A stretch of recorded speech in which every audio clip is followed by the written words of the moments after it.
کا ذرا دعویٰ سن لو پہلے کہ تھانوی صاحب کا مقام کیا ہے. کتابوں پہ اعتبار نہیں ہے نا, بولتے ہوئے مولویوں پہ تو اعتبار کرو. کہ اب یہ بھی مٹی کے پینڈ ہو گئے تمہارے لیے.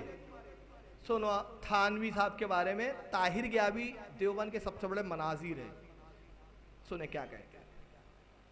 قرآن سمجھنا ہے تو دیوبند میں سمجھنا ہوگا, مولانا اشرف علی صاحب تھانوی سے سمجھنا ہوگا, مولانا اشرف علی صاحب تھانوی سے سمجھنا ہوگا. قرآن کی اسی حقیقت کو مولانا تھانوی نے کہا ہے, کوئی ضروری نہیں ہے کہ ایک نبی کے علم میں کائنات کا ہر ذرہ اور ہر بات ہو. قرآن سیکھنا ہوگا تو کس سے سیکھنا ہوگا؟ اشرف علی تھانوی سے. علماء دیوبند سے سیکھنا ہوگا, یہ دیوبند کے علماء قرآن سکھائیں گے. چلیے آئیے, تھانوی صاحب نے خود کیسا قرآن سیکھا پہلے وہ تو دیکھ لیں. بھائی جو سیکھیں گا وہی سکھائیں گا نا. ارے میں وہی بتاؤں گا نا جو میں نے اپنے استاد سے سیکھا. میرے استاد نے جو بتایا وہی بتاؤں گا نا.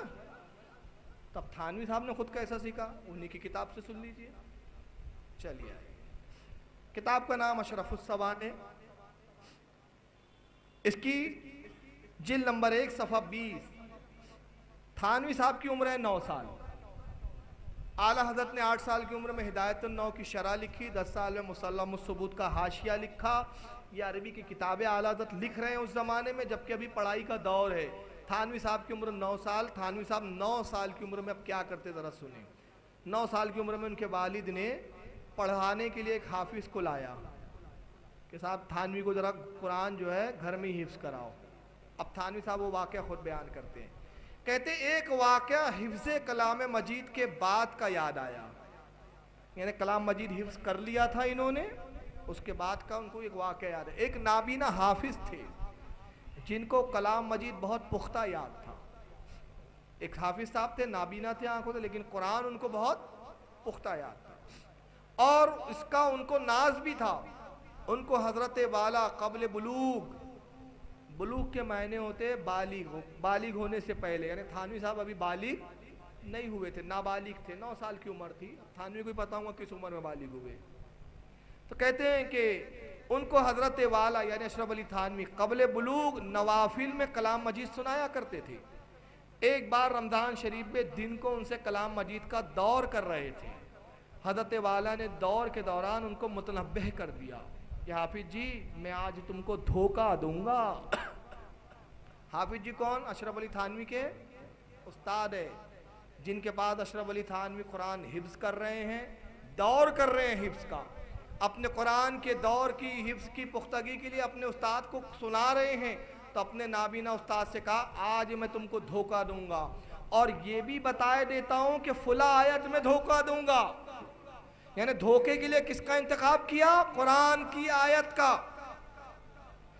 حافظ جی نے کہا کہ میاں جاؤ بھی, تم مجھے کیا دھوکہ دے سکتے ہو, بڑے بڑے حافظ تو مجھے دھوکہ نہ دے سکے. اب حافظ صاحب کیا سمجھے بیچارے, دھوکے سے مطلب کہ بھائی یہ قرآن کی کوئی آیت غلط پڑھ کے گزر جائیں گے اور میں پکڑ نہیں پاؤں گا اس کی کہ غلط پڑھ گیا. تو حافظ صاحب نے کہا ارے مجھے تو قرآن بہت پختہ یاد ہے, کوئی اچھے سے اچھا حافظ میرے سامنے غلط پڑھ کے نکل جائے ایسا ہو نہیں سکتا, کوئی مجھے دھوکہ نہیں دے سکتا.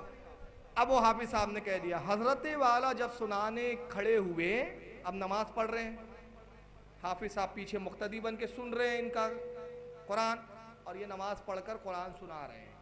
حضرت والا جب سنانے کھڑے ہوئے اور اس آیت پہ پہنچے انما انت منذر ولکل قوم ہاد, تو بہت ترتیل کے ساتھ پڑھا جیسا کہ رکوع کرنے کے قریب حضرت والا کا معمول ہے.